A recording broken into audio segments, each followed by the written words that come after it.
Mãe, não volte para casa hoje. O papai disse ao telefone que nesta noite nós vamos desaparecer para ele ser livre. Essa foi a frase que meu filho de 6 anos sussurrou no meu ouvido, tremendo, no meio do aeroporto de Guarulhos. Eu congelei. Olhei para o meu marido se afastando em direção ao portão de embarque, acenando com aquele sorriso perfeito que enganava todo mundo. Eu não gritei. Eu não chorei. Apenas apertei a mão do meu filho e sorri de volta para o homem que, eu acabara de descobrir, planejou o nosso fim. Ele achou que eu voltaria para nossa mansão para dormir. Ele achou que tinha vencido. O que ele não sabia era que aquele seria o último momento de paz da vida dele, porque uma mãe ameaçada se torna o ser mais perigoso da Terra.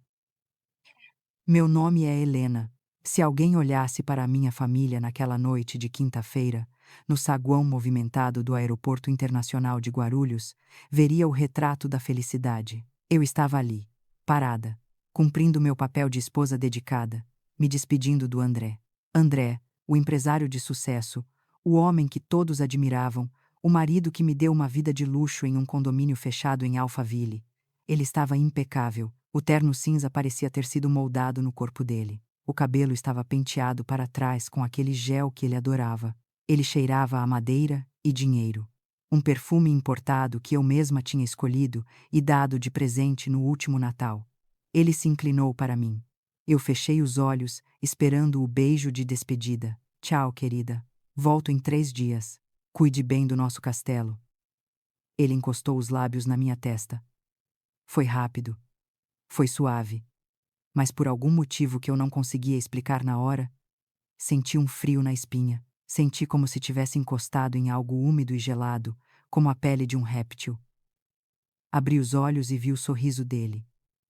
Era um sorriso largo, mostrando os dentes brancos, mas os olhos não sorriam. Os olhos dele estavam fixos em algo além de mim, como se ele já estivesse longe, em outro lugar, vivendo outra vida. Ele se abaixou e passou a mão na cabeça do Lucas, nosso filho de 6 anos. O Lucas sempre foi um menino quieto, observador, daqueles que parecem entender mais do mundo do que deveriam para a idade que tem. Mas naquela noite, o Lucas estava diferente.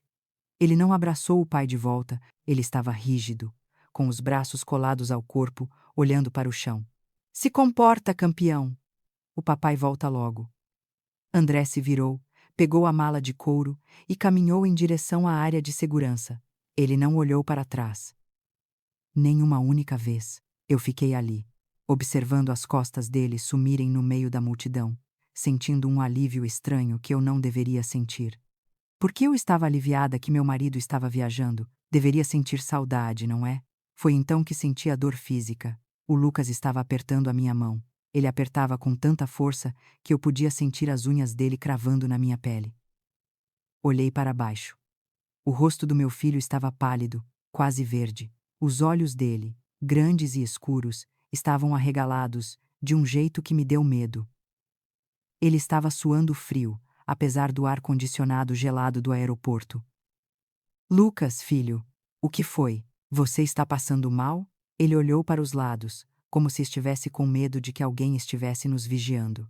O aeroporto estava cheio de gente indo e vindo, vozes anunciando partidas, barulho de malas rodando no chão. Ninguém prestava atenção em uma mãe e um filho parados no meio do corredor. Mas para o Lucas, parecia que estávamos cercados de inimigos. Ele puxou a minha mão com força, me obrigando a me abaixar até ficar na altura dele.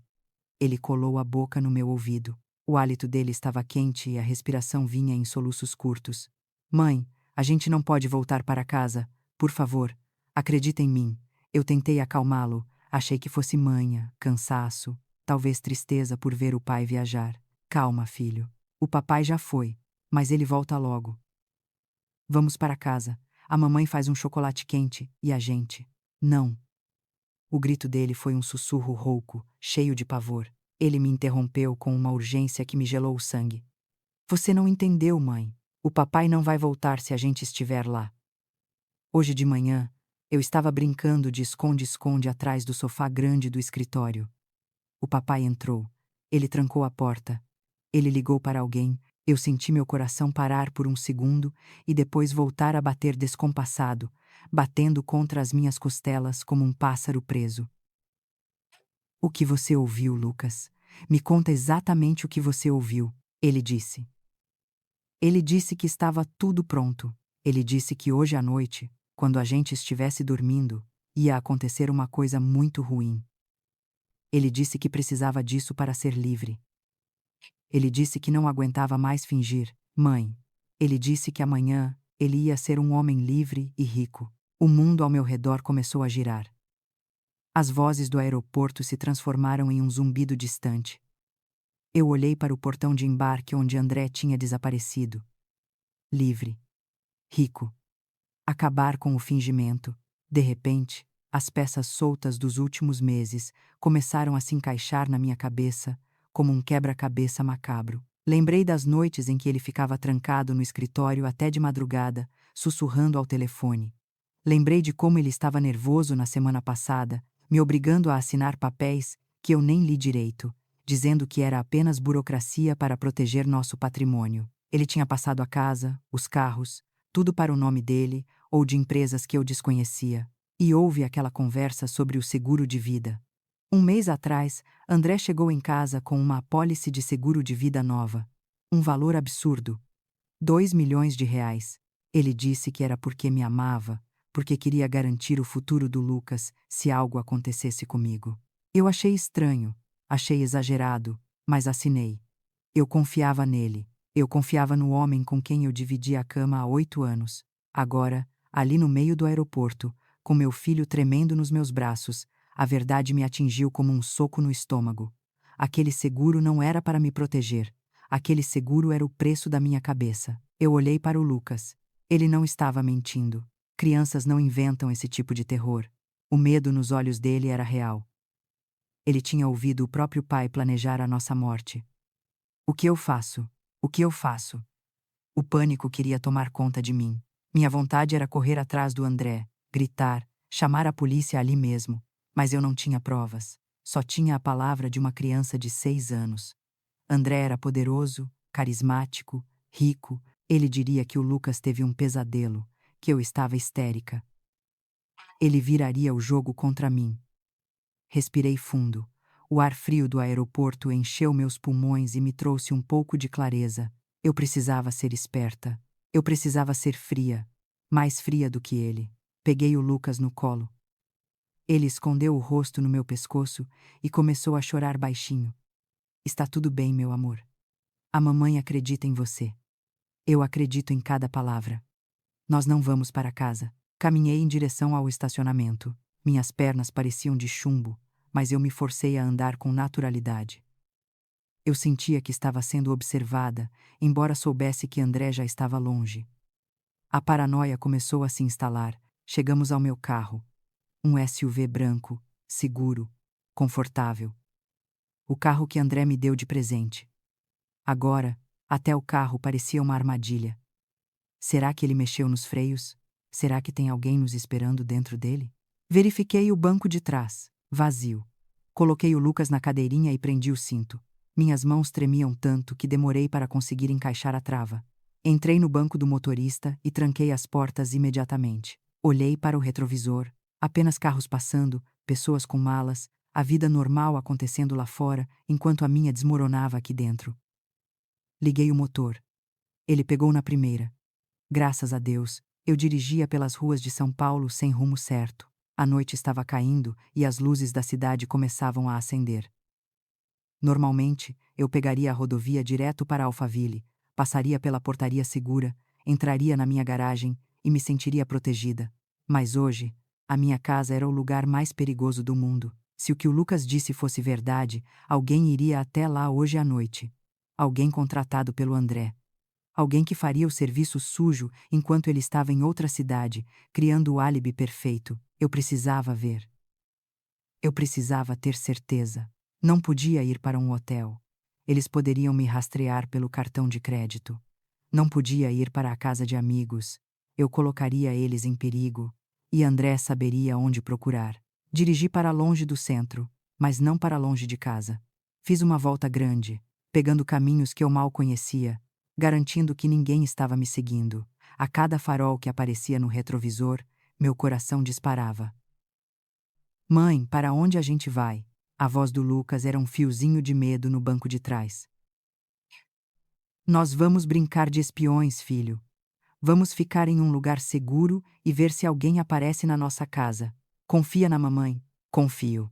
Eu dirigi até uma rua paralela à nossa casa, uma rua que ficava em um terreno mais elevado, fora do condomínio, mas que tinha uma visão clara dos fundos da nossa propriedade e do portão da frente através de uma brecha na cerca viva que só os moradores antigos conheciam. Era um local escuro, deserto, perto de uma área de mata preservada. Desliguei os faróis antes de entrar na rua. Parei o carro debaixo de uma árvore grande, que cobria tudo com sombras. Desliguei o motor. O silêncio dentro do carro era ensurdecedor. Só se ouvia a nossa respiração. Dali, eu podia ver as luzes do jardim da minha casa acesas. A casa estava lá, grande, imponente, silenciosa. Parecia tão pacífica. As cortinas do meu quarto estavam fechadas. A bicicleta do Lucas estava encostada na parede da garagem. Tudo parecia normal. Será que eu estava ficando louca? Será que eu estava traumatizando meu filho por causa de uma imaginação infantil? Olhei para o relógio no painel do carro. Eram 10h17 da noite. E então, eu vi. Um carro preto, sem placas, entrou na nossa rua devagar. Ele não acendeu os faróis. Ele deslizou pelo asfalto como um tubarão na água escura. Meu coração parou. O carro parou exatamente na frente do nosso portão. Eu segurei a mão do Lucas. Ele estava certo. Meu Deus, meu filho estava certo. 2 homens desceram do carro. Eles vestiam preto da cabeça aos pés. Eu esperei que eles pulassem o muro ou arrombassem o portão, mas não. O mais alto enfiou a mão no bolso e tirou algo que brilhou sob a luz do poste, um molho de chaves. Eu vi, com meus próprios olhos, o homem abrir o portão da minha casa com a chave que só eu e o André tínhamos. Eles entraram. O portão se fechou atrás deles. Lágrimas quentes começaram a escorrer pelo meu rosto. Não era um assalto. Ladrões não têm as chaves da casa. Ladrões não entram com tanta calma. Aqueles homens foram convidados. Foram mandados. Eles entraram na minha casa. Na casa onde meu filho dormia. Minutos se passaram. Pareciam horas. O que eles estavam fazendo lá dentro? Eu queria gritar, queria buzinar, queria fazer alguma coisa. Mas o medo me paralisou. Se eu fizesse barulho, eles viriam atrás de nós aqui.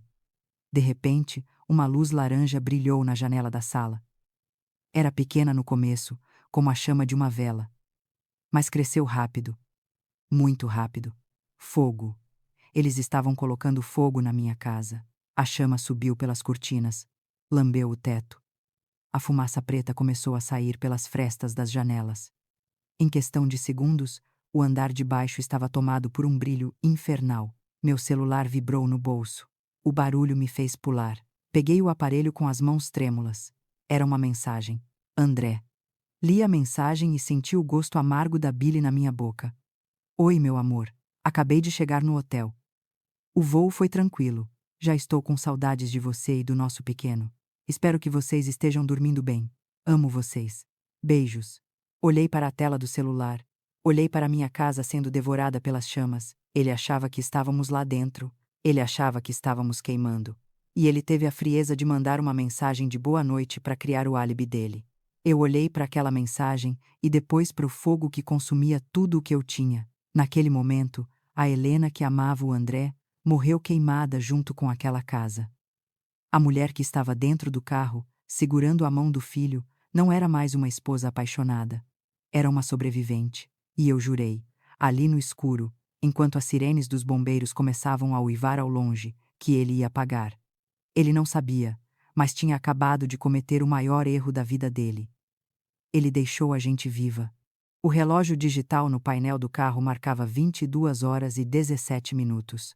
O silêncio dentro daquele veículo era tão pesado que eu conseguia ouvir o som do meu próprio sangue pulsando nos ouvidos.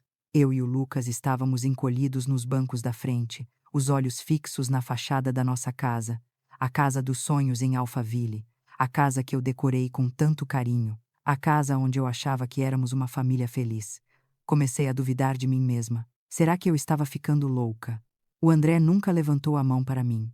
Ele sempre foi um cavalheiro, um pai presente, um marido que trazia flores sem motivo. Será que eu estava traumatizando meu filho de 6 anos por causa de uma fantasia infantil? Talvez ele tivesse entendido errado a conversa do pai. Talvez eu devesse ligar o carro agora mesmo, voltar para casa, colocar o Lucas na cama e rir disso tudo amanhã. Mas então, as luzes da rua iluminaram algo que fez meu estômago despencar. Um carro preto, tipo uma van pequena, dobrou a esquina devagar. Ele estava com os faróis apagados. Deslizava pelo asfalto como um animal predador na escuridão. O carro parou exatamente na frente do meu portão. Senti a mãozinha do Lucas apertar meu braço com força. Ele não disse nada, mas eu sabia o que ele estava sentindo. O mesmo terror gelado que percorria minha espinha. 2 homens desceram do veículo. Eles vestiam roupas pretas da cabeça aos pés e capuzes que cobriam os rostos. Eu parei de respirar, levei a mão à boca para abafar qualquer som. Eu esperava ver pés de cabra, esperava ver violência, esperava ver eles forçando a entrada ou pulando o muro. Mas não. O que aconteceu a seguir foi muito pior do que qualquer arrombamento. O homem mais alto enfiou a mão no bolso da calça com uma calma assustadora. Ele puxou um objeto metálico que brilhou sob a luz do poste. Um molho de chaves. O som da chave entrando na fechadura do portão social ecoou na noite silenciosa. Clac! O portão se abriu sem resistência. Eles caminharam pelo jardim, passaram pelas rosas que eu plantei na semana passada e foram até a porta principal. Outra chave. Outro giro suave. A porta da minha casa se abriu para eles como se fossem os donos chegando do trabalho. Meu mundo desabou naquele instante. Só existiam 3 cópias daquela chave no mundo inteiro. Uma estava na minha bolsa. A outra estava com o André, no bolso dele, viajando para outro estado. E a terceira ficava guardada no fundo do cofre dele, dentro do escritório, onde só ele tinha a senha. O meu marido, o homem com quem eu dividia a cama. O pai do meu filho, ele entregou a chave da nossa casa, a chave da nossa segurança, nas mãos de assassinos. Eu preciso parar um segundo aqui, porque a dor que eu senti foi física. Vocês conseguem imaginar o nível de frieza necessário para isso? Imaginem a pessoa que você mais confia no mundo abrindo a porta para o mal entrar enquanto você dorme. Agora eu quero perguntar uma coisa muito séria para vocês. Se vocês estivessem no meu lugar, naquele carro escuro, vendo estranhos entrarem na sua casa com a chave do seu marido, o que vocês sentiriam? Se você também teria acreditado no instinto do seu filho pequeno e não teria voltado para casa, por favor, comenta aqui embaixo a sua idade ou a cidade de onde você está falando. Eu preciso saber que não estou sozinha nessa loucura. Eu preciso saber que vocês fariam o mesmo. E se você acha que o que esse homem fez é a coisa mais imperdoável do mundo, deixa o seu like agora mesmo. Eu preciso sentir o apoio de vocês para continuar contando isso. Os 2 homens desapareceram para dentro da escuridão da minha sala. O Lucas começou a tremer incontrolavelmente ao meu lado. Eu o abracei, tentando passar uma calma que eu não tinha. Alguns minutos se passaram. O tempo parecia se arrastar. O que eles estavam fazendo? Estavam nos procurando nos quartos. Estavam conferindo se estávamos dormindo. De repente, mesmo com os vidros do carro fechados, um cheiro forte invadiu minhas narinas. Um cheiro químico, enjoativo e perigoso. Gasolina. Eles estavam espalhando gasolina pela casa. Pelo tapete persa que compramos na lua de mel. Pelos móveis. Pelos brinquedos do Lucas que estavam espalhados no tapete da sala. E então, aconteceu. Primeiro, foi uma fumaça fina e cinzenta saindo pelas frestas das janelas. Depois, um clarão. Um som surdo, como um sopro gigante, fez as vidraças vibrarem. Bum! Uma língua de fogo laranja e violenta explodiu pela janela da sala de estar. Era um monstro faminto. O fogo subiu pelas cortinas de linho em segundos. Eu vi as chamas lamberem as paredes, devorando os porta-retratos com as fotos do nosso casamento, as fotos do primeiro aniversário do Lucas. Tudo estava sendo consumido. O fogo iluminou a noite. Eu vi o reflexo das chamas dançando no vidro da janela do quarto do Lucas, no andar de cima. Se estivéssemos lá. Se eu tivesse ignorado o aviso do meu filho. Se eu tivesse voltado para casa cansada e colocado ele na cama, agora, naquele exato momento, nós estaríamos queimando. Nós estaríamos gritando por socorro sem ninguém para ouvir. Os 2 homens saíram da casa. Eles andaram calmamente até o carro preto. Um deles ainda parou e olhou para trás, observando o fogo crescer com uma satisfação doentia, como se estivesse admirando uma obra de arte. Eles entraram no carro e foram embora, sumindo na escuridão da mesma forma silenciosa que chegaram. Eu desabei sobre o volante. As lágrimas queimavam meu rosto mais do que o calor do incêndio que eu via à distância. Eu chorava de terror, de alívio por estarmos vivos e de um ódio que eu nunca soube que podia sentir. Foi nesse momento, com a minha casa ardendo em chamas, que meu celular vibrou no bolso da calça. O som da vibração parecia um trovão dentro do carro silencioso. Peguei o aparelho com as mãos trêmulas. A luz da tela iluminou o rosto assustado do Lucas. Era uma mensagem, de André. Espero que você e o nosso pequeno já estejam dormindo e tendo sonhos lindos. Estou morrendo de saudade. Amo vocês mais que tudo. Ele estava criando o álibi. Ele estava a centenas de quilômetros de distância, mandando mensagens de amor, enquanto os homens que ele contratou transformavam nossa casa em uma câmara de gás e fogo. Ele queria que a polícia visse essa mensagem depois. Ele queria ser o viúvo inconsolável que mandou um último "eu te amo" para a esposa que morreu tragicamente em um acidente doméstico. Ele queria o dinheiro do seguro. Ele queria a liberdade. Ele achava que nós já éramos cinzas. Eu olhei para aquela mensagem. Olhei para a foto dele no perfil, sorrindo. Aquele sorriso que um dia eu amei, e depois olhei para o fogo consumindo o telhado da minha casa. Aquele homem não era meu marido. Aquele homem era um monstro. Gente, vocês não têm ideia da raiva que correu nas minhas veias naquele momento. Ele achou que tinha vencido. Ele achou que era mais esperto que nós. Mas ele cometeu um erro fatal. Ele subestimou o instinto de uma mãe. Se você quer ver como eu vou fazer esse homem pagar por cada lágrima do meu filho, se você quer ver a justiça sendo feita, se inscreve no canal agora e ativa as notificações. Vocês não podem perder o que vai acontecer, porque eu jurei, ali naquele carro escuro, que ele ia se arrepender de ter nascido. Eu limpei as lágrimas. Não era hora de chorar. Era hora de sobreviver. Abracei o Lucas, beijei a testa dele que cheirava a fumaça e medo. Nós não temos mais casa, filho. Mas nós temos um ao outro. E nós vamos pegar ele. Mas para onde ir? Eu não tinha documentos, estavam todos na casa, queimando, eu não tinha roupas. Não tinha cartões de crédito que ele não pudesse rastrear. Eu estava sozinha no mundo, na madrugada de São Paulo, com uma criança e a roupa do corpo. Foi então que uma memória brilhou na minha mente, no meio do caos. Meu pai, o velho Otávio, antes de morrer de câncer, 2 anos atrás, ele me chamou no leito do hospital. Ele segurou minha mão com força, os olhos fundos mas lúcidos, e me entregou um papelzinho amassado, um cartão de visita velho e amarelado. Helena, ele me disse com a voz fraca. Eu nunca gostei desse André. O olhar dele não é de gente boa. Eu espero estar errado, minha filha, mas se um dia o mundo virar contra você, se você precisar de ajuda de verdade, de alguém que não tem medo do diabo, procure essa mulher. Eu tinha guardado aquele cartão na minha carteira, por respeito à memória dele, mas nunca pensei em usar. Tateei minha bolsa no escuro.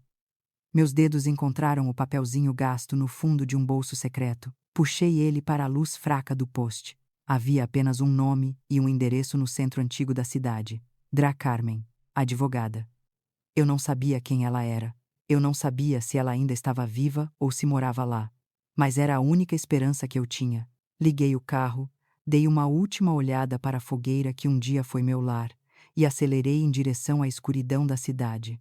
A caçada estava apenas começando. Sentei na calçada fria daquela rua escura. O asfalto áspero arranhava minhas pernas através da calça fina. O Lucas estava no meu colo e o corpinho dele tremia sem parar. Eu olhava para o que restou da nossa vida. O brilho laranja do fogo refletia nos meus olhos cheios de lágrimas. A fumaça preta subia para o céu noturno de São Paulo, levando embora meus álbuns de fotos, as roupas do meu filho, o meu vestido de noiva e todas as memórias mentirosas de um casamento feliz. Eu não tinha nada. Não tinha documentos, não tinha roupas, não tinha casa. A única coisa que eu tinha era a certeza terrível de que o homem que eu amava queria me ver morta. Foi nesse momento de desespero total que uma memória brilhou na minha mente, como um farol no meio da tempestade. Lembrei do meu pai, o seu Otávio. Ele foi um homem simples, mas muito sábio. Ele morreu de câncer há 2 anos, mas antes de partir, ele me chamou no leito do hospital. Lembro como se fosse hoje. O cheiro de remédio, o barulho dos aparelhos. Ele segurou a minha mão com força. Os olhos dele estavam fundos, mas lúcidos. Ele me disse com a voz fraca: Helena, minha filha, eu nunca gostei desse André.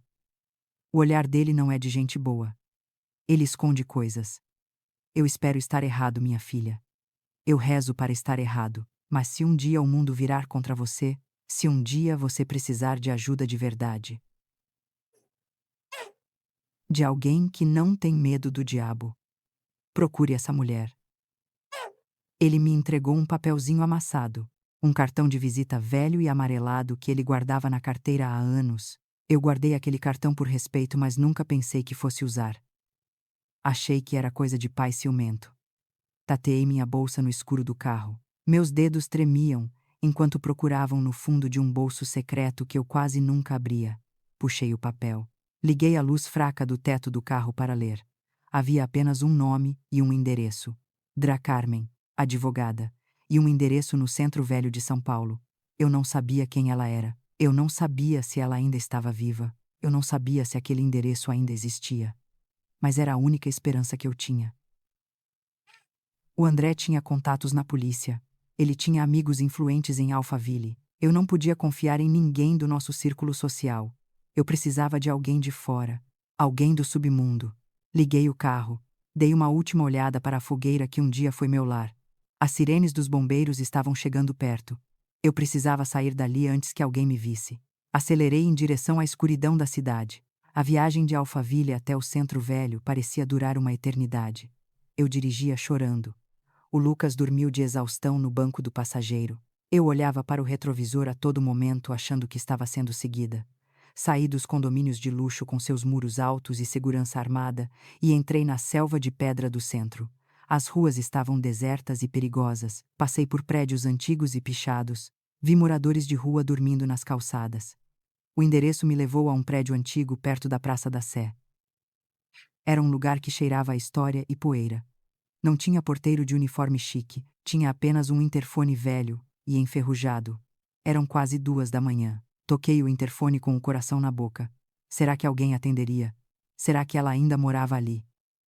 Uma voz rouca e firme atendeu. Quem é? Eu sou Helena, filha do Otávio. O meu pai disse para eu procurar a senhora se eu estivesse em perigo. Houve um silêncio longo. O portão destravou com um zumbido alto. Suba. Terceiro andar. O elevador era daqueles antigos com grade de ferro que faz barulho quando anda. Eu segurava o Lucas no colo e rezava. Quando a porta do elevador abriu, dei de cara com uma porta de madeira maciça entreaberta. Uma mulher estava parada lá. Ela devia ter uns 60 anos. O cabelo dela era totalmente branco e cortado curto. Ela usava um robe de seda antigo e fumava um cigarro fino. Mas o que mais me impressionou foram os olhos dela. Eram olhos pretos e afiados como facas. Olhos de quem já viu o pior do ser humano e não se assusta com mais nada. Ela olhou para mim. Olhou para o Lucas dormindo no meu colo. Olhou para as minhas roupas sujas de fuligem. Entre logo, ela disse: antes que o vento frio entre. O apartamento dela era um escritório. Havia pilhas e pilhas de processos e livros jurídicos por todo lado. Cheirava a café forte e tabaco. Ela me indicou um sofá de couro velho para eu colocar o Lucas. Cobriu ele com uma manta de lã. Depois serviu uma xícara de café preto e colocou na minha frente. Conte tudo. Ela ordenou. Não pule nada. E eu contei. Contei sobre o aviso do Lucas no aeroporto. Contei sobre a espera no escuro. Contei sobre os homens com as chaves. Contei sobre o incêndio. Contei sobre a mensagem fria do André criando um álibi. Falei tudo sem respirar e chorando. A Dra Carmen ouviu tudo sem piscar. Ela não demonstrou pena. Ela não me ofereceu um lenço. Ela apenas absorvia as informações como um computador. Quando terminei, ela apagou o cigarro no cinzeiro e se levantou. Ela foi até um arquivo de metal cinza no canto da sala. Um arquivo trancado com um cadeado pesado. Ela abriu o cadeado com uma chave que tirou do bolso. Procurou nas pastas suspensas até achar uma pasta grossa e amarelada. Estava escrito Otávio na etiqueta. Ela jogou a pasta na mesa na minha frente. O barulho do papel batendo na madeira me assustou. Seu pai sabia, ela disse com a voz seca. Seu pai não era bobo, menina. 3 anos atrás ele veio aqui. Ele estava doente e sabia que ia morrer. Ele me contratou para investigar o seu marido. Ele pagou caro por isso. Ele disse que era a herança dele para você, a verdade. Eu abri a pasta com as mãos trêmulas. O que eu vi ali me fez esquecer até do incêndio.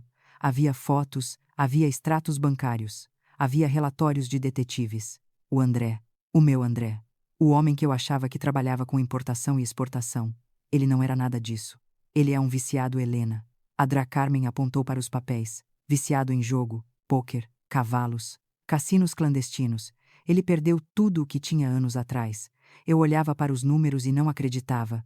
Dívidas de 100 mil, 200 mil, empréstimos com bancos, mas isso é o de menos. A advogada virou a página. O problema é com quem ele se envolveu para tentar recuperar o dinheiro. Agiotas. A máfia do jogo. Ele deve R$ 1 milhão para gente que não manda cartinha de cobrança. Gente que manda quebrar pernas. Gente que mata. R$ 1 milhão. O meu marido devia R$ 1 milhão para criminosos. E o meu dinheiro? Perguntei com a voz sumindo. A herança da minha mãe. Foi tudo, ela disse sem rodeios. Ele falsificou sua assinatura, ele limpou as contas conjuntas, ele hipotecou a casa, que acabou de queimar. Você não tem nada, Helena. Você está falida, e não sabia. Senti o mundo girar. Eu fui tão estúpida, tão cega. Eu assinei papéis sem ler, porque confiava nele. Mas por que me matar? Perguntei chorando. Se ele já pegou tudo, por que me matar? A Dra Carmen tirou o último papel da pasta. Era uma cópia de um documento recente. O seguro de vida. Você não é a esposa dele. Você é o bilhete premiado da loteria. Ele fez um seguro de vida no seu nome mês passado. Valor da apólice: R$ 2 milhões. Eu li o valor e senti vontade de vomitar. 2 milhões. Essa é a jogada final dele. A Dra Carmen explicou friamente. Ele está com a corda no pescoço. Os agiotas deram um prazo final. Ele precisava desse dinheiro para pagar a dívida de R$ 1 milhão e fugir com o resto. O incêndio não foi um acidente. Foi a única saída dele. Ele precisava que você e o Lucas morressem para ele viver. Olhei para o meu filho dormindo no sofá. O próprio pai. O homem que deveria proteger a gente. Ele nos trocou por dinheiro de aposta. Ele nos vendeu para salvar a própria pele. Naquele momento, o medo que eu sentia desapareceu. No lugar dele, nasceu um ódio puro e cristalino. Um ódio que queimava mais que o fogo que destruiu minha casa. A Dra Carmen me olhou nos olhos e sorriu. Um sorriso perigoso. Agora você sabe quem ele é. Agora você sabe com quem está lidando. Ele acha que vocês estão mortas. Ele acha que venceu. Amanhã ele vai voltar de viagem chorando lágrimas de crocodilo para a polícia. Ele vai querer o atestado de óbito para pegar o dinheiro. O que a gente faz? Perguntei. Eu quero justiça. Justiça é pouco, minha filha. A Dra Carmen acendeu outro cigarro. Nós vamos destruir ele. Mas precisamos ser rápidas. Ele vai tentar apagar os rastros. Ele vai tentar sumir com as provas de que contratou os assassinos. Nós temos que chegar antes dele. Como? A Dra Carmen se inclinou sobre a mesa. Os olhos dela brilhavam. Nós vamos voltar lá, na casa queimada, hoje à noite, antes que ele volte. Se eu conheço o tipo de covarde que o seu marido é, ele guardou as provas por perto, para garantir que os capangas não o traíssem. Nós vamos entrar naquelas cinzas e vamos achar o que vai colocar ele na cadeia para sempre. Você tem coragem, Helena. Eu olhei para o Lucas. Depois olhei para a advogada. Eu tenho mais que coragem, Dra Carmen. Eu tenho raiva de mãe. Vamos pegar esse desgraçado. A Dra Carmen tinha um plano. Era um plano louco e perigoso, mas era a única chance que tínhamos. Ela disse que o André voltaria na manhã seguinte fazendo o papel do marido desesperado. Ele choraria para as câmeras. Ele gritaria meu nome nos escombros. E quando não encontrassem nossos corpos, ele ficaria apavorado. Ele tentaria apagar qualquer rastro que o ligasse aos criminosos. Precisávamos chegar lá antes dele. Precisávamos encontrar a prova de que ele mandou nos matar. Saímos do escritório no Centro Velho. A advogada nos emprestou roupas escuras e discretas. Eu me senti uma ladra entrando no carro dela. Os olhos dele estavam bem abertos e atentos como os de um soldado em guerra. A viagem de volta para Alphaville foi silenciosa. O céu ainda estava escuro, mas eu sabia que o amanhecer estava perto. Tínhamos pouco tempo. Estacionamos o carro da Dutra Carmen longe da minha casa, em uma rua sem saída que dava para a área de mata do condomínio. Vamos lá, Helena. Ela disse segurando meu ombro. Seja rápida. Eu fico aqui vigiando. Se a polícia aparecer, eu dou um jeito de avisar.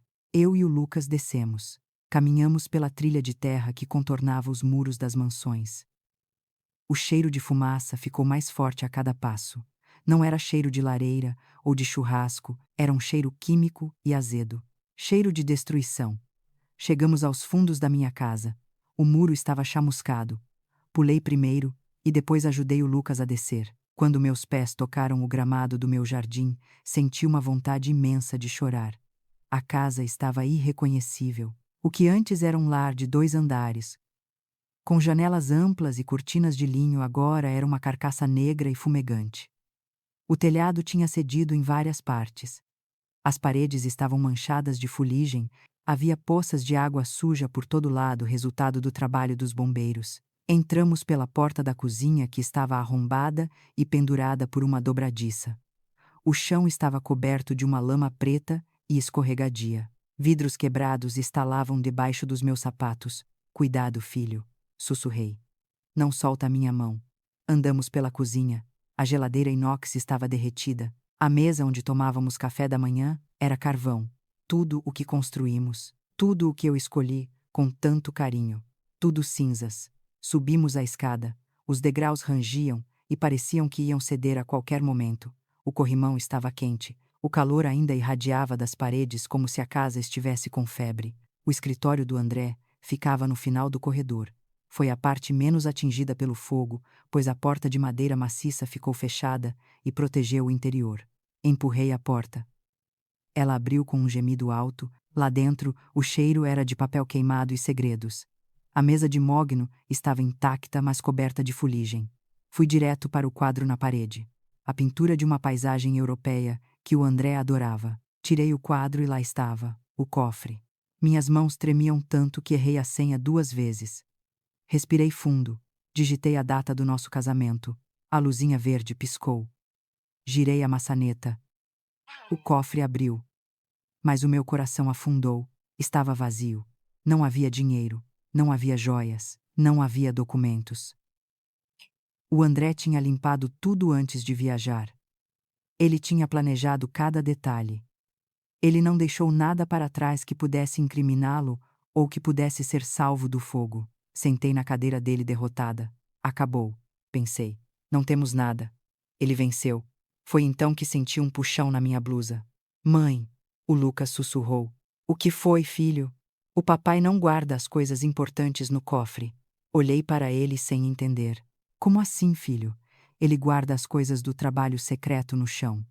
No chão, o Lucas caminhou até o canto da sala, perto da estante de livros. Ele se ajoelhou no tapete, que estava meio queimado nas pontas. Ele levantou a borda do tapete. Embaixo havia o piso de madeira corrida. Parecia normal para mim. Aqui, ó. Ele apontou para uma das tábuas. Aproximei-me e vi. Havia um risco minúsculo na madeira. Quase imperceptível. Enfiei a unha na fresta e puxei. A tábua estava solta. Ela se levantou, revelando um compartimento secreto no contrapiso. Meu Deus! O André tinha um esconderijo que eu nunca soube, mas meu filho sabia. Meu filho que brincava de esconde-esconde no escritório e via tudo. Dentro do buraco havia um saco plástico grosso. Puxei o saco e abri. Tinha um caderno preto de capa dura e 2 celulares descartáveis, daqueles baratos que criminosos usam em filmes. Peguei o caderno e abri na primeira página. Era a letra do André. Inconfundível. Mas o conteúdo me fez sentir náuseas. Eram anotações de dívidas, nomes de pessoas, valores absurdos, datas de pagamento. Virei as páginas rápido, e lá estava. Plano H, H de Helena, seguro, 2 milhões, pagamento Denis, 50 mil, 25 adiantado, 25 depois do serviço. Tinha tudo, as datas, o plano de voo dele, para criar o álibi, e uma observação escrita em letras maiúsculas e sublinhada com força: não deixar ninguém vivo. O menino também. Ele tinha escrito a sentença de morte do próprio filho, num caderno de anotações, como se fosse uma lista de compras. Abracei o caderno contra o peito. Eu tinha a prova. Eu tinha a vida dele nas minhas mãos. Vamos embora, Lucas. Temos que sair daqui agora. Mas antes que pudéssemos levantar, ouvimos um barulho, cravos de bota batendo no piso de madeira lá embaixo. Congelei. O Lucas arregalou os olhos. Tem alguém aí. Uma voz grossa gritou do andar de baixo. Não era a polícia. Policiais teriam se anunciado. Policiais teriam lanternas fortes e fariam barulho de rádio. Aquela voz era furtiva e perigosa. Sobe logo, Dennis. Outra voz respondeu. O chefe disse que o caderno tem que estar no escritório. Se a gente não achar, ele mata a gente. Eles tinham voltado. Os assassinos. O André deve ter percebido que esqueceu o caderno ou ficou com medo de que o fogo não tivesse destruído o esconderijo. Ele mandou os capangas de volta para limpar a cena do crime. Passos pesados começaram a subir a escada. Eram 2 homens. Eu ouvia a respiração pesada deles. O ranger da madeira velha sob o peso dos corpos. Eles estavam subindo rápido. Olhei em volta, desesperada. Não havia saída. A janela do escritório dava para o telhado da varanda, mas era muito alto para pular com o Lucas. Se tentássemos abrir a janela, o barulho nos entregaria. A única opção era se esconder. O armário. Havia um armário embutido na parede oposta. Era onde o André guardava casacos de inverno e caixas de arquivo morto. Puxei o Lucas pelo braço e corremos na ponta dos pés. Abrimos a porta do armário devagar para não ranger. Entramos. Puxei a porta por dentro, mas não fechei totalmente para não fazer o clique da trava. Ficamos no escuro. O cheiro dentro do armário era de naftalina e mofo misturado com a fumaça que entrava pelas frestas. Abracei o Lucas. Coloquei a mão sobre a boca dele. Sussurrei no ouvido dele tão baixo que nem eu ouvi direito. Não faz barulho. Não respira. A mamãe está aqui. Segundos depois, a porta do escritório se abriu com um chute. Cadê essa porcaria? A voz do homem chamado Dennis rosnou. Ele estava dentro da sala, a poucos metros de nós. Procura no cofre, seu idiota. O outro disse. Ouvi o barulho deles mexendo na mesa, derrubando coisas. O quadro da paisagem europeia foi atirado no chão, vidro quebrando. O cofre tá aberto, Dennis. O quê? Tá aberto e vazio. O chefe disse que a senha era o aniversário daquela mulher. Alguém abriu. Merda. Será que ele veio aqui antes? Não sei. Procura no chão. Ele disse que tinha um fundo falso. Meu coração batia tão forte que parecia que ia quebrar minhas costelas. Eles sabiam do fundo falso. Se eles olhassem o buraco aberto, saberiam que estivemos aqui. Saberiam que pegamos o caderno. Ouvi o som de móveis sendo arrastados. Eles estavam revirando a sala. Achei o buraco. O Dennis gritou. E aí? Tá vazio. O saco não tá aqui. Silêncio. Um silêncio terrível e mortal. Alguém esteve aqui. O outro homem disse. E foi agora. Olha a pegada no chão. É lama fresca. Eles sabem. Vi um facho de luz de lanterna varrer o quarto através da fresta da porta do armário. A luz passou pela mesa, passou pela estante de livros, passou pelas cortinas queimadas e parou na porta do armário. Tem alguém aqui. O Dennis sussurrou. Eu ouço respirar. Apertei o Lucas contra mim. Fechei os olhos. Senti as lágrimas quentes escorrerem. Eu não tinha arma. Eu não tinha como lutar contra 2 homens. Se eles abrissem aquela porta seria o fim. Passos lentos se aproximaram do armário. A bota estalou no piso bem na frente da porta. Eu podia sentir o calor do corpo do homem do outro lado da madeira fina. Ele estava ali. A mão dele devia estar na maçaneta. Eu estava pronta para pular em cima dele, pronta para morder, arranhar, fazer qualquer coisa para dar tempo do Lucas correr. A maçaneta girou devagar. Foi quando um barulho alto de vidro quebrando veio lá de baixo, do lado de fora da casa. Que foi isso? O outro homem gritou. É a polícia. O Denis soltou a maçaneta. Vamos dar o fora. Corre! Ouvi os passos deles correndo para fora da sala, descendo a escada aos trambolhões. Ouvi a porta da cozinha bater. Ouvi o motor de um carro arrancar cantando o pneu na rua de trás. Esperei 1 minuto. 2 minutos. Soltei o ar que estava preso nos meus pulmões. O Lucas estava mole nos meus braços, quase desmaiado de medo. A Dra Carmen. Ela devia ter visto ou ouvido eles chegando e jogou uma pedra na janela para nos salvar. Ela nos salvou. Saímos do armário tremendo. Eu segurava o caderno preto como se fosse um escudo. Vamos, filho. Vamos sair desse inferno. Descemos a escada correndo. Saímos pela cozinha. Pulamos o muro dos fundos de volta para a mata. A Dra Carmen estava nos esperando no carro com o motor ligado e os faróis apagados. Ela estava pálida. Entrem. Agora. Entramos no carro. Ela acelerou saindo dali antes que os homens pudessem voltar ou a polícia chegasse de verdade. Conseguiram? Ela perguntou, olhando pelo retrovisor. Levantei o caderno preto. Pegamos. Temos tudo. A vida dele está aqui. A Dra Carmen sorriu. Um sorriso frio e satisfeito. Ótimo. Agora o jogo virou Helena. Ele acha que vocês morreram. Ele acha que as provas sumiram. Mas amanhã de manhã, ele vai ter a pior surpresa da vida dele. Abracei o Lucas no banco de trás. Olhei para a capa de couro do caderno. Eu sentia uma força nova crescendo dentro de mim. O medo tinha ido embora. No lugar dele ficou apenas a vontade de ver a justiça ser feita. André queria um show. Ele queria ser o viúvo triste na televisão. Pois bem, meu marido. Eu vou te dar um show. Mas não vai ser o que você escreveu no seu roteiro. Amanhã o mundo vai saber quem você é. Voltamos para o escritório da doutora Carmen no Centro Velho, em silêncio absoluto. O único som era a respiração acelerada do Lucas e o motor do carro cortando as ruas desertas da madrugada de São Paulo, quando a porta de madeira maciça do apartamento se fechou atrás de nós e as trancas foram giradas, minhas pernas cederam. Desabei no sofá de couro velho, abraçando o caderno preto contra o peito como se fosse um colete à prova de balas. O Lucas se aninhou ao meu lado, exausto, sujo de fuligem e poeira. Você conseguiu, menina. A Dra Carmen disse, servindo um copo de água com açúcar. Você foi ao inferno. E voltou. Agora, vamos ver o que o diabo escreveu.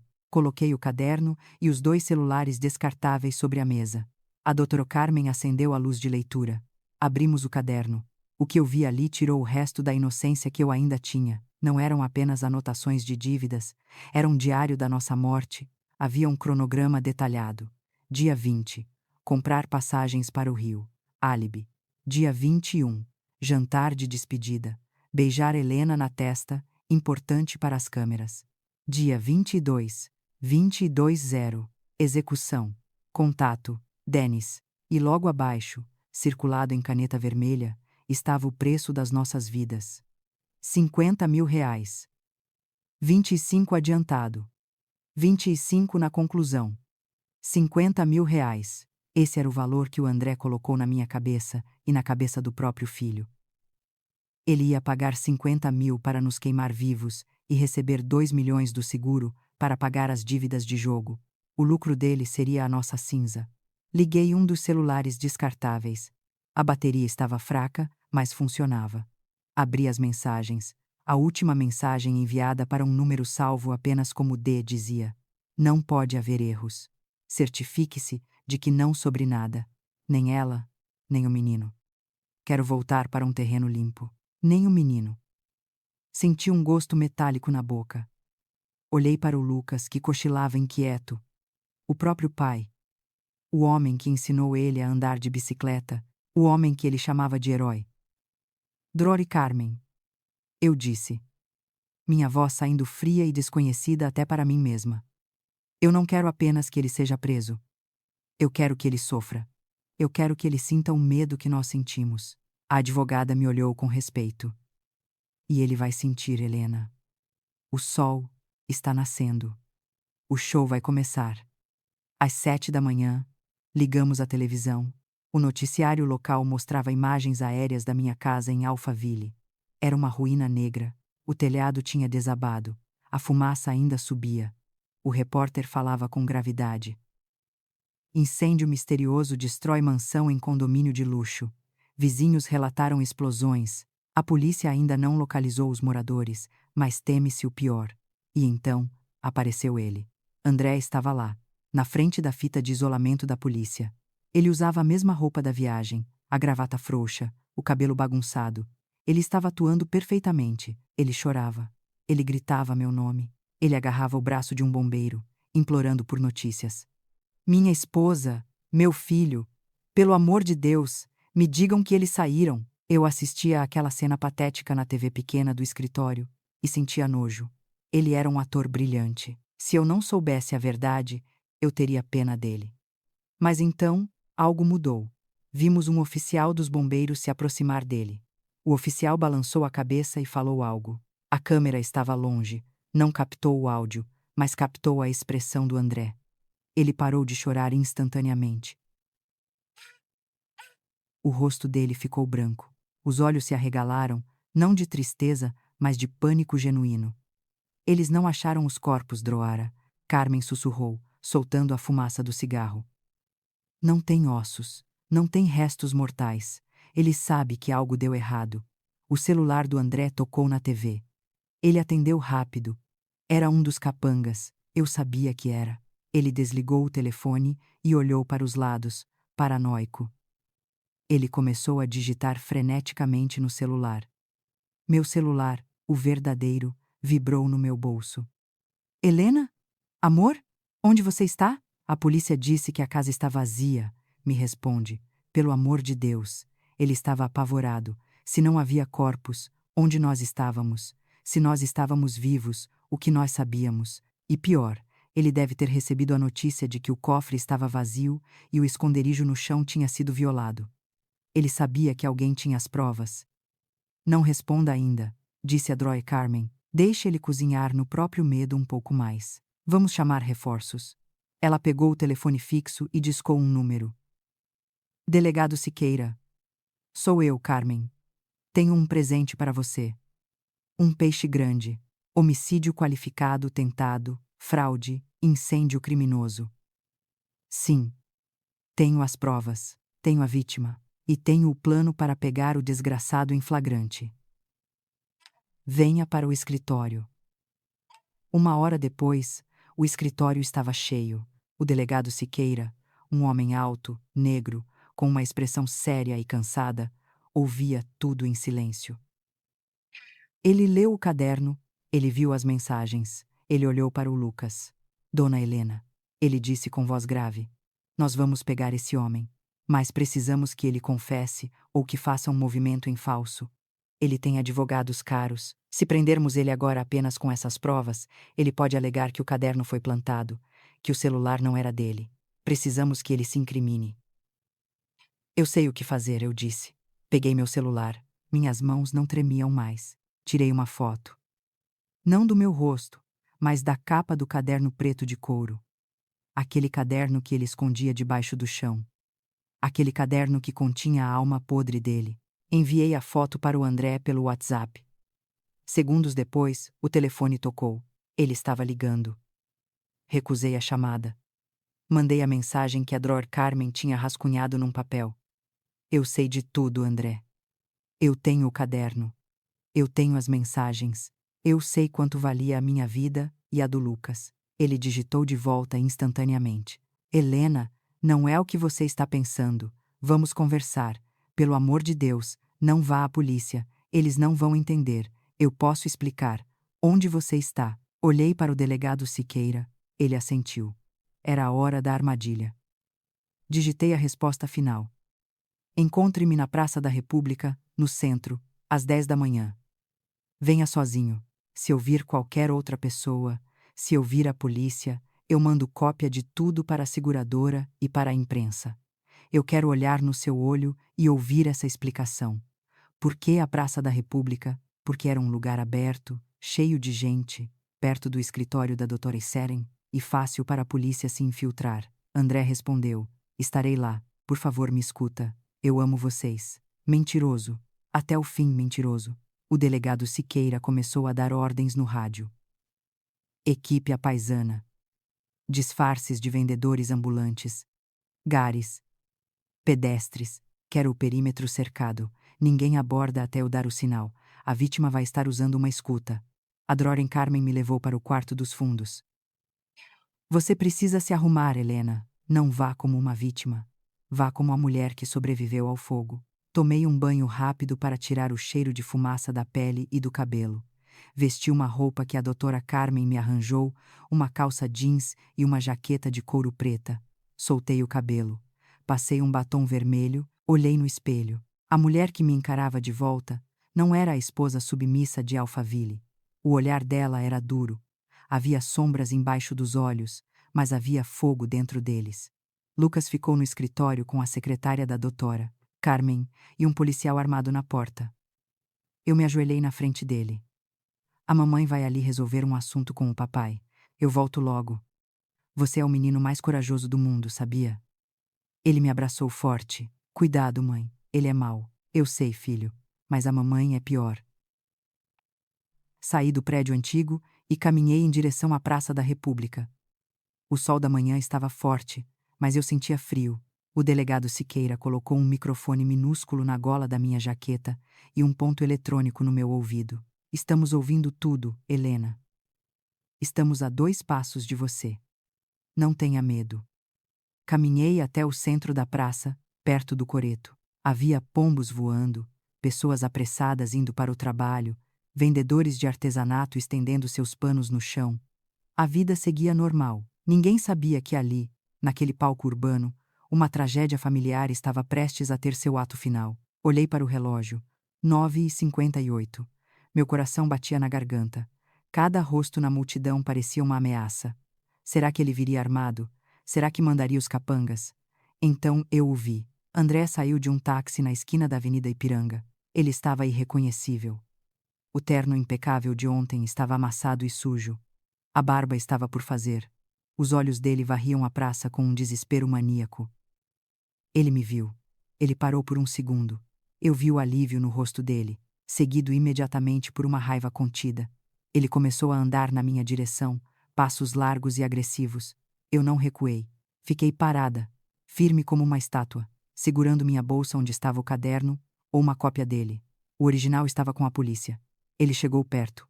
O cheiro dele era de suor azedo e medo.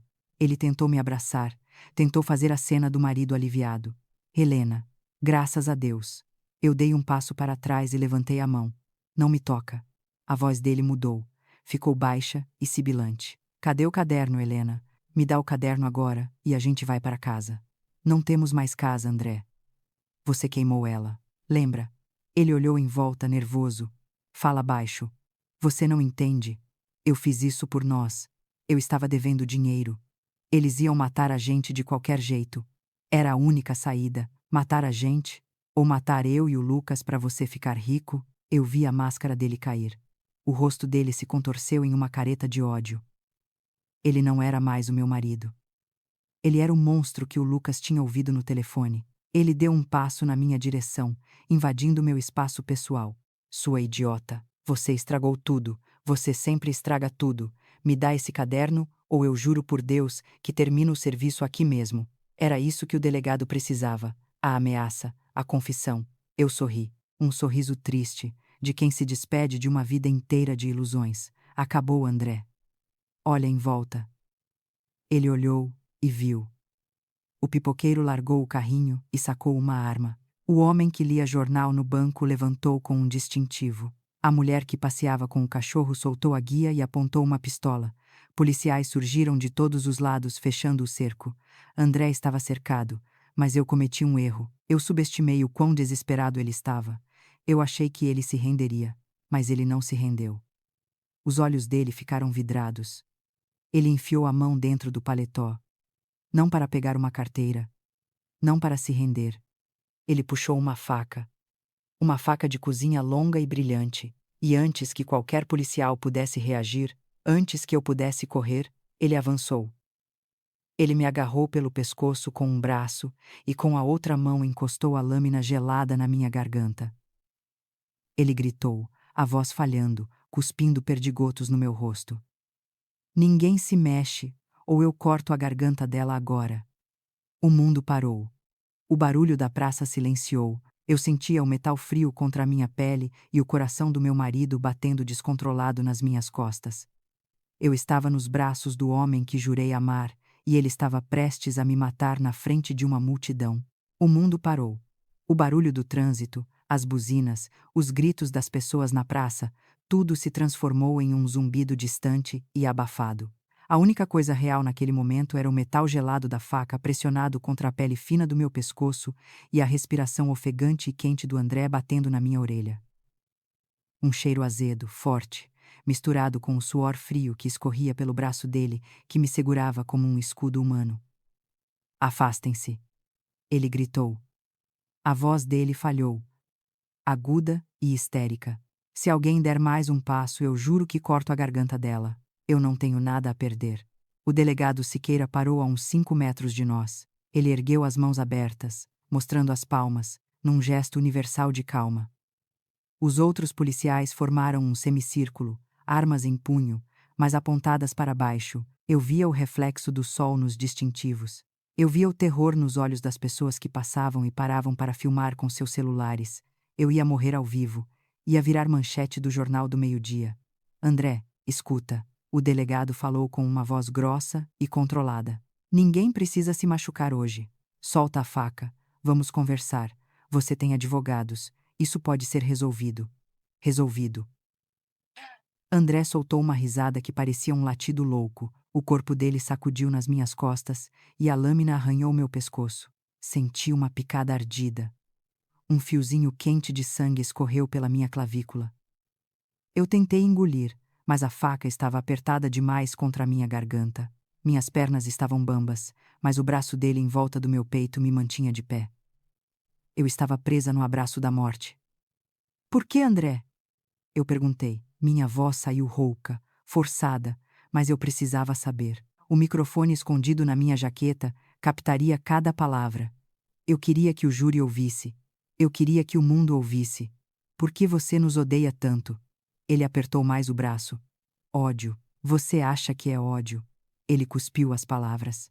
Não seja ridícula, Helena. Você sempre foi tão sentimental, tão boba. Não é ódio. É necessidade. É matemática. Matemática. Eu devo R$ 1 milhão, Helena. 1 milhão. Você sabe o que os caras para quem eu devo fazem com quem não paga. Eles não mandam cartinha do Serasa. Eles usam furadeiras nos joelhos. Eu precisava do dinheiro. Eu precisava dos 2 milhões do seu seguro. Era você ou eu? E o Lucas? Eu sussurrei. O nome do nosso filho queimou na minha garganta. Ele é seu filho, o Lucas. André bufou com desprezo. Aquele menino é estranho. Ele nunca gostou de mim. Ele me olha como se eu fosse um bicho. Eu nunca quis ser pai, Helena, você que insistiu nessa fantasia de família feliz. Eu só queria a minha liberdade. Eu só queria limpar a minha barra e sumir no mundo. Mas você e esse moleque esquisito tinham que estar no caminho. Cada palavra era uma facada no meu coração, mais dolorosa do que a lâmina no meu pescoço. Ele nunca nos amou. Nunca. Todos os sorrisos, os presentes, as viagens para a praia, tudo era um teatro. Eu dormi 8 anos com um ator que esperava o momento certo para baixar as cortinas e cobrar o cachê. O delegado Siqueira deu um passo minúsculo para frente. André, olha para mim, solta ela. Nós podemos negociar.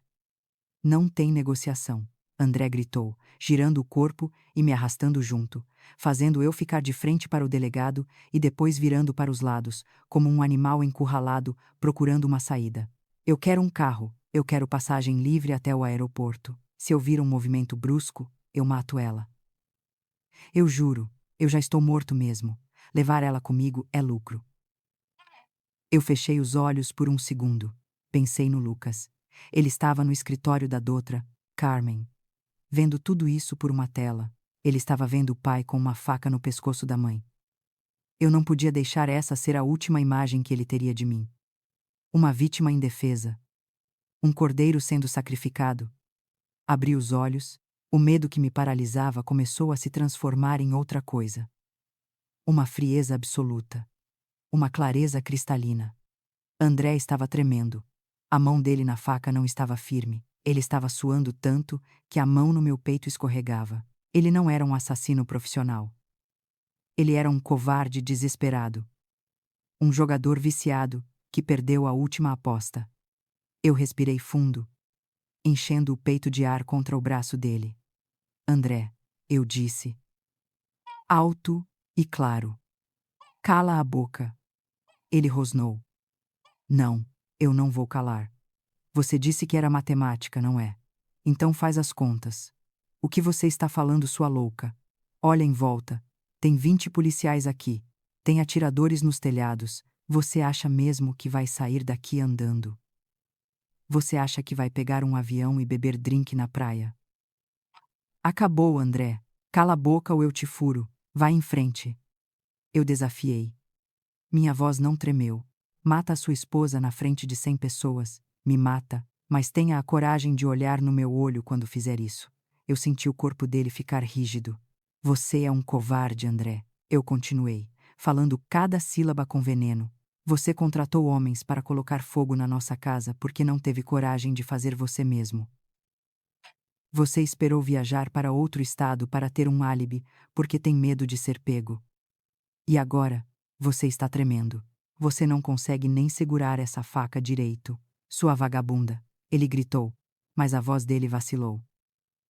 Eu girei a cabeça o máximo que pude, forçando o pescoço contra a lâmina, até conseguir ver o rosto dele de perfil. Ele estava pálido, com os olhos arregalados, vidrados, as pupilas dilatadas de pânico. Olha para mim, André.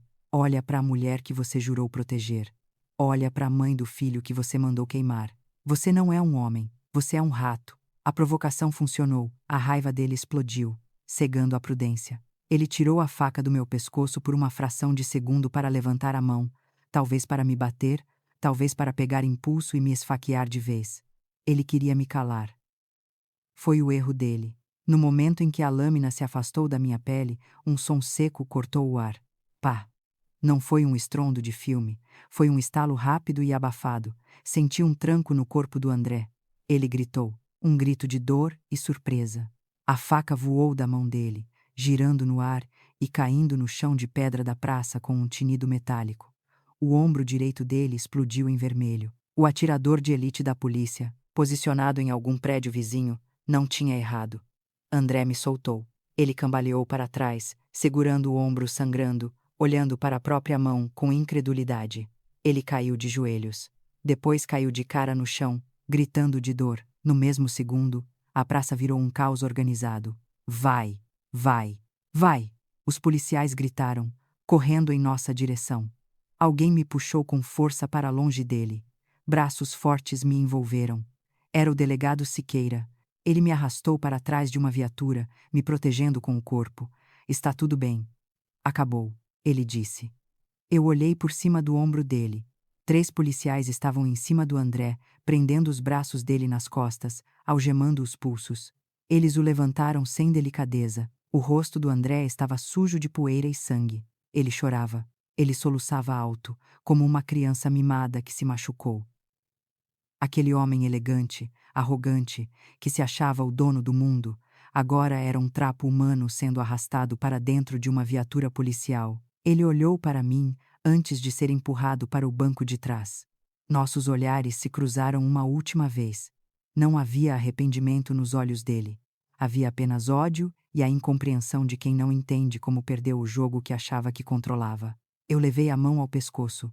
Meus dedos ficaram sujos de sangue, mas era superficial. Eu estava viva. A doutora Carmen apareceu correndo na praça, furando o bloqueio policial. Ela me abraçou forte. Eu senti o cheiro de tabaco e perfume antigo dela, e pela primeira vez no dia, desabei. Minhas pernas cederam, e nós duas sentamos ali mesmo, no meio-fio da praça. Eu chorava convulsivamente, soltando todo o terror, toda a adrenalina, toda a tristeza de ver minha vida desmoronar e renascer no mesmo instante. Nós pegamos ele, menina. Adroa, Carmen sussurrou, alisando meu cabelo. O pesadelo acabou. O Lucas está salvo. Você está salva. O Lucas. Eu precisava ver meu filho. Eu precisava dizer para ele que o monstro tinha ido embora para sempre. Levantei-me, limpando o rosto com as costas das mãos sujas. O delegado Siqueira se aproximou. Dona Helena, precisamos que a senhora vá ao hospital para fazer um curativo nesse corte e depois à delegacia para formalizar o depoimento. Mas antes. Ele me estendeu o celular dele. Havia uma chamada de vídeo aberta. Na tela, o rosto do Lucas. Ele estava chorando e rindo ao mesmo tempo. Mãe, você foi incrível. Você parecia uma super-heroína. Oi, meu amor. Eu sorri, com a voz embargada. O papai, o homem mau já foi. A mamãe está indo te buscar. Olhei para a praça uma última vez. O sol estava alto agora, iluminando o lugar onde quase morri. As pessoas começavam a se dispersar, levando consigo a história que contariam no jantar. Eu não era mais a mesma Helena que entrou naquela praça. Aquela Helena morreu com a faca no pescoço. A mulher que saiu dali, escoltada pela polícia, com a roupa suja e o pescoço cortado, era alguém nova, alguém que sobreviveu ao fogo e à lâmina, alguém que nunca mais deixaria ninguém decidir o seu destino. Entrei na viatura. A sirene ligou, abrindo caminho no trânsito. Eu não olhei para trás, eu só conseguia olhar para frente, para onde meu filho me esperava. A justiça seria feita, e eu estaria lá, na primeira fila, para garantir que André nunca mais visse a luz do dia como um homem livre. O julgamento do André foi um dos eventos mais noticiados de São Paulo naquele ano. Os jornais chamavam de o caso da Praça da República. Mas eu não vi nada disso. Eu não comprei jornais. Eu não liguei à televisão. E, principalmente, eu não fui ao tribunal. A Dora Carmen foi por mim. Ela disse que eu não precisava passar por aquilo de novo. Eu não precisava ver o rosto dele. Eu não precisava ouvir as mentiras que o advogado de defesa tentaria inventar. Fiquei em casa com o Lucas. Alugamos um apartamento pequeno e seguro na Muca, longe de Alphaville, longe das lembranças de luxo e mentira. No dia da sentença, eu estava fazendo bolo de cenoura com cobertura de chocolate. O cheiro doce enchia a cozinha, competindo com a ansiedade que apertava meu peito. Quando o telefone tocou, no final da tarde, eu sabia que tinha acabado. Atendi com as mãos sujas de farinha. Helena, a voz da doutora, Carmen soava cansada, mas triunfante. Acabou. Quanto? Eu perguntei. Apenas uma palavra. 25 anos. Soltei o ar que nem sabia que estava prendendo. 25 anos. Homicídio triplamente qualificado tentado. Incêndio criminoso. Estelionato. Fraude processual. O juiz não teve pena, Helena. As provas eram montanhas. O caderno preto. As mensagens. O vídeo dele com a faca no seu pescoço. O depoimento dos capangas que o entregaram em troca de redução de pena. Não teve choro nem vela. E ele? Eu precisava saber. Como ele reagiu. Ele chorou. A advogada disse com desprezo. Chorou como a criança mimada que sempre foi. Gritou que era inocente, que foi coagido, que a culpa era dos agiotas, mas ninguém ouviu. Ele saiu do tribunal algemado, direto para o presídio de Tremembé. Sentei na cadeira da cozinha. 25 anos. O Lucas teria 31 anos quando o pai saísse da cadeia. Uma vida inteira, mas a justiça dos homens não foi a única que o alcançou. Alguns meses depois, o delegado Siqueira me ligou. Não era uma ligação oficial, era apenas para me dar paz de espírito. Dona Helena, acho que a senhora vai gostar de saber. O André não está tendo vida fácil lá dentro. O que aconteceu, delegado? Os credores dele. Aquele 1 milhão que ele devia. Eles não esqueceram, e a prisão não é um lugar seguro para quem deve dinheiro para a máfia. Ele perdeu tudo lá dentro. A proteção, a dignidade. Ele vive isolado, com medo, pagando favores com serviços humilhantes para não apanhar. Aquele homem arrogante de terno italiano não existe mais. O que sobrou é um trapo humano que acorda todo dia agradecendo por não ter morrido durante a noite. Eu não senti alegria com aquilo. Não sou sádica. Mas senti um equilíbrio. O universo estava cobrando a conta. O medo que ele me fez sentir naquela noite escura, vigiando minha casa queimar, agora era o companheiro dele 24 horas por dia. A vida, no entanto, precisava continuar. Os 3 anos seguintes foram de reconstrução. Tijolo por tijolo, assim como ele destruiu, eu levantei. Usei o pouco dinheiro que restou da herança do meu pai e o seguro do carro que não queimou para pagar as contas iniciais. Mas eu precisava de mais. Eu precisava de um propósito. Voltei a estudar. Aos 30 e poucos anos, entrei na faculdade de Direito. Eu, que tinha abandonado os estudos para ser a esposa perfeita, agora sentava na primeira fila, devorando livros com uma fome insaciável. Eu queria entender as leis. Eu queria ter o poder de defender a mim mesma e aos outros. A Dr. Carmen me contratou como estagiária. O escritório dela, aquela bagunça cheia de fumaça e livros velhos no centro, virou minha segunda casa. Você tem o dom, Helena. Ela me dizia enquanto revisávamos casos de violência doméstica. Você entende a dor dessas mulheres porque você já esteve na pele delas. Nós ajudamos muitas. Mulheres que chegavam com o olho roxo. Mulheres que tinham medo de sair de casa. Mulheres que achavam que mereciam apanhar. Eu segurava a mão delas. Eu olhava nos olhos delas e dizia: eu sei como dói. Mas eu também sei que passa. Olha para mim.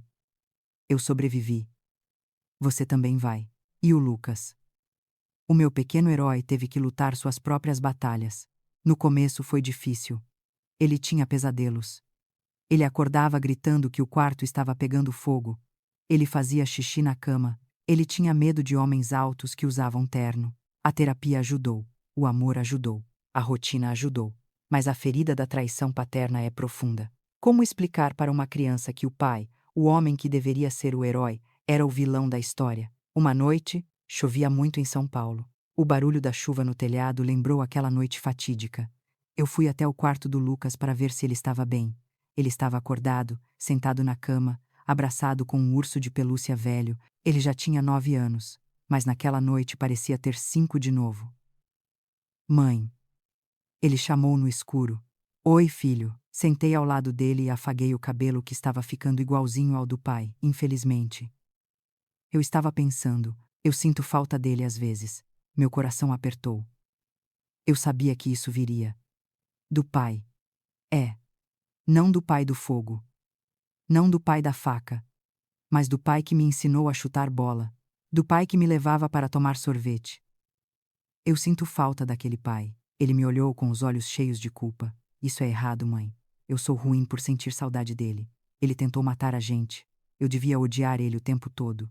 Respirei fundo. Essa era a conversa mais difícil da minha vida. Mais difícil do que enfrentar o André na praça. Eu puxei o Lucas para o meu colo. Ele ainda cabia, meio desajeitado. Olha para mim, Lucas. Não é errado. Nunca é errado sentir o que a gente sente. Mas ele era mau. Sim, ele fez coisas terríveis. Ele deixou uma coisa ruim tomar conta do coração dele. A ganância. O vício.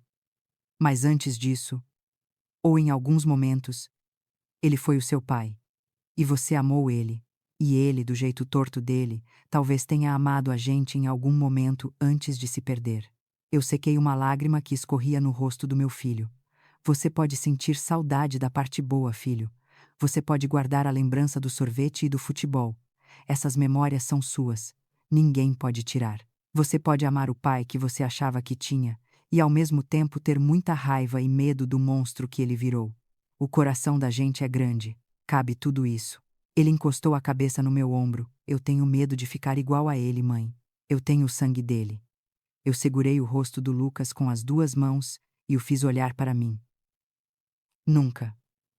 Você nunca vai ser igual a ele. Sabe por quê? Por quê? Porque você tem uma coisa que ele nunca teve. Você tem coragem de verdade. A coragem de salvar a sua mãe. A coragem de dizer a verdade. E você tem o meu sangue também. E o meu sangue, filho, é de sobrevivente. O meu sangue não desiste. Ele sorriu. Um sorriso tímido, mas aliviado. É verdade. A gente é time sobrevivente. Isso mesmo. Time sobrevivente. Agora dorme. Amanhã tem escola. E eu tenho uma prova de direito penal para fazer. Ele deitou e fechou os olhos. Fiquei ali observando ele dormir. A chuva batia na janela, mas nós estávamos secos. Nós estávamos seguros. Saí do quarto e fui para a pequena varanda do apartamento. Olhei para a cidade iluminada. Eu não tinha mais a mansão, não tinha mais os carros importados, não tinha mais as joias, mas eu tinha algo muito mais valioso. Eu tinha a verdade. Eu tinha a minha dignidade de volta. E eu tinha o meu filho, vivo e curando ao meu lado. O André estava preso em uma cela fria, cercado por inimigos. Eu estava livre. A justiça não é apenas uma sentença de juiz. A justiça é ver o seu filho sorrir de novo. A justiça é acordar de manhã, sem medo de ser assassinada. A justiça é olhar no espelho e gostar da mulher que você vê. Eu estava renascendo, das cinzas como uma fênix teimosa. E ninguém, nunca mais, iria apagar o meu fogo. 5 anos se passaram. Parece uma vida inteira. E de certa forma é. Aquela Helena que tremia de medo dentro de um carro escuro em Alphaville morreu naquela noite. A mulher que está aqui hoje sentada na varanda de uma casa pequena e colorida é outra pessoa. Hoje é domingo de manhã. O sol está brilhando forte lá fora, aquecendo o piso de cerâmica da minha varanda. Eu seguro uma xícara de café quente nas mãos e sinto o cheiro da terra molhada do meu jardim. Não é um jardim projetado por paisagistas caros. Não tem fontes nem estátuas. São vasos de barro que eu mesma pintei com plantas que eu mesma plantei. Manjericão, alecrim, hortelã. É um jardim de vida. Olho para o lado e vejo o Lucas. Ele está com 11 anos agora. As pernas ficaram compridas. O rosto perdeu aquele formato de bebê e começou a ganhar traços de rapazinho. Ele está sentado na mesa de madeira rústica, fazendo a lição de casa da escola. Ele morde a ponta do lápis concentrado. De repente ele começa a assobiar. É uma melodia simples. Uma música que toca no rádio. Mas para mim esse som é a coisa mais bonita do mundo. Porque aquele menino que vivia assustado, aquele menino que se escondia atrás do sofá para ouvir as conversas do pai, aquele menino que viu o fogo destruir tudo, aquele menino agora assobia. Ele está feliz. Ele tem paz. E isso vale mais do que qualquer mansão em condomínio fechado. Mãe, olha isso. Ele me chama estendendo uma folha de papel. Eu me levanto e vou até ele. É um desenho. O Lucas sempre gostou de desenhar, mas antigamente os desenhos dele eram escuros. Eram monstros. Eram tempestades. Eram casas fechadas sem janelas. Mas o desenho que ele me mostra hoje é diferente. O papel está cheio de cor. Ele usou o lápis amarelo com tanta força que o sol no canto da folha parece brilhar de verdade. Embaixo do sol tem uma casa pequena com a porta aberta, e na frente da casa tem 2 pessoas, uma mulher de cabelos longos e um menino. Eles estão de mãos dadas, e eles estão sorrindo. Ficou bonito, mãe. Ele pergunta com aquele olhar que espera aprovação. Ficou lindo, filho. É o desenho mais lindo que eu já vi. O que significa? Eu pergunto passando a mão no cabelo dele. Somos nós, mãe. Ele diz simples e direto. Somos nós depois que a tempestade passou. Meus olhos se enchem de lágrimas, mas não deixo elas caírem. Eu beijo a testa dele. Você tem razão, filho. A tempestade passou. Volto para a minha cadeira e pego meu celular. Ele vibra com uma notificação. É uma mensagem de voz. Abro o aplicativo. É da Patrícia, uma mulher jovem que chegou no escritório da Dra. Carmen há 3 meses. Ela chegou com o olho roxo e sem nenhum centavo no bolso, fugindo de um marido que a tratava como propriedade. Eu atendi a Patrícia. Eu segurei a mão dela. Eu ajudei ela a conseguir a medida protetiva. Dou o play na mensagem. Oi, Helena. Só queria dizer obrigada. Consegui o emprego na padaria. Já aluguei um quartinho. Estou dormindo em paz pela primeira vez em 10 anos. Você é um anjo na minha vida. Obrigada por me mostrar que existe saída. Eu sorrio ouvindo a voz dela. A voz dela não treme mais. Eu não sou um anjo. Sou apenas uma sobrevivente que aprendeu a lutar. Depois que o André foi preso, eu usei o pouco dinheiro que sobrou da herança do meu pai para pagar a faculdade de Direito. Foi difícil. Estudar depois de velha, cuidar de casa, trabalhar com a Dra. Carmen, criar um filho sozinha. Muitas noites eu achei que não ia aguentar. Muitas vezes eu acordei gritando com pesadelos do fogo, mas eu olhava para o Lucas e tirava forças de onde não tinha. Eu me formei. Hoje eu sou o braço direito da Dra. Carmen. O escritório velho no centro ainda é bagunçado e cheira a cigarro, mas é o lugar onde a gente muda vidas. Nós ajudamos mulheres que acham que não tem saída, mulheres que, como eu, dormiam com o inimigo. O André, Às vezes as pessoas me perguntam se eu sinto ódio. Eu penso nele preso naquela cela em Tremembé. Penso nele envelhecendo sozinho com medo dos credores que ainda o perseguem. Penso na arrogância dele que virou pó. Não sinto ódio. O ódio é um sentimento muito forte para gastar com alguém que não vale nada. Eu sinto indiferença. Ele é um fantasma. Uma lição amarga que a vida me deu. Lucas levanta da mesa e vem até mim. Ele senta no meu colo mesmo sendo grande demais para isso. Ele encosta a cabeça no meu ombro. Mãe. Ele diz baixinho. Oi, filho. Você lembra daquela noite? Lembro, filho. Todos os dias. Eu também. Mas sabe de uma coisa? Eu não tenho mais medo. Não, não. Porque eu sei que a gente venceu. O fogo queimou a casa, mas não queimou a gente. Eu abraço ele com toda a força que tenho nos braços. É isso mesmo, meu amor. O fogo levou as paredes, levou os móveis caros, levou as roupas de marca. Mas ele não levou o que a gente tem aqui dentro. Olho para a cidade lá embaixo. São Paulo continua correndo agitada e barulhenta. Mas aqui em cima, no nosso pequeno refúgio, o tempo parece passar mais devagar. Eu descobri uma coisa muito importante nesses 5 anos. A gente passa a vida com medo de perder. Medo de perder a casa, medo de perder o marido, medo de perder o status, e esse medo faz a gente aceitar coisas inaceitáveis, faz a gente ficar cega, mas quando você perde tudo, quando você vê tudo virar cinzas, você descobre que o que sobra é o que realmente importa. Sobra você. Sobra a sua força. Sobra a verdade. Eu olho para o desenho do Lucas em cima da mesa, o sol amarelo brilhando sobre nós. Às vezes é preciso deixar o fogo queimar tudo para a gente encontrar o tesouro que estava escondido embaixo dos escombros. E o tesouro sou eu. O tesouro é o meu filho. O tesouro é a nossa liberdade. Eu respiro fundo o ar limpo da manhã. Eu sou a Helena, a mulher que sobreviveu, a mulher que salvou o filho, a mulher que hoje salva outras mulheres. E ninguém nunca mais vai apagar a minha luz. Eu me viro para você agora. Você que está me ouvindo do outro lado, talvez você esteja passando por um momento difícil. Talvez você esteja com medo. Talvez você ache que não tem saída e que o mundo está desabando na sua cabeça. Eu quero te dizer uma coisa. Olhe para mim. Eu estava na rua sem nada vendo a morte de perto, e hoje eu estou aqui. Você é mais forte do que imagina. Existe uma força dentro de você que só aparece quando a vida te coloca contra a parede. Não desista, não aceite menos do que você merece. E nunca jamais deixe ninguém apagar quem você é. Nós somos como diamantes. É a pressão e o fogo que nos fazem brilhar. Se essa minha história tocou o seu coração de alguma forma, se você sentiu a minha dor e a minha vitória, eu peço que você deixe o seu like aqui. Não é por vaidade. É para que essa história chegue a mais pessoas. Para que outras mulheres saibam que é possível vencer. Se inscreva no canal para ouvir mais histórias de vida, histórias reais de gente que caiu e levantou, e comenta aqui embaixo. O que você faria no meu lugar? Você teria essa coragem? Eu quero ler a sua opinião. Eu quero conhecer a sua história. Vamos criar uma corrente de força, porque quando a gente se une, ninguém pode contra a gente. Um beijo grande no seu coração. Fique com Deus. E lembre-se: o sol sempre nasce depois da noite mais escura. Até a próxima.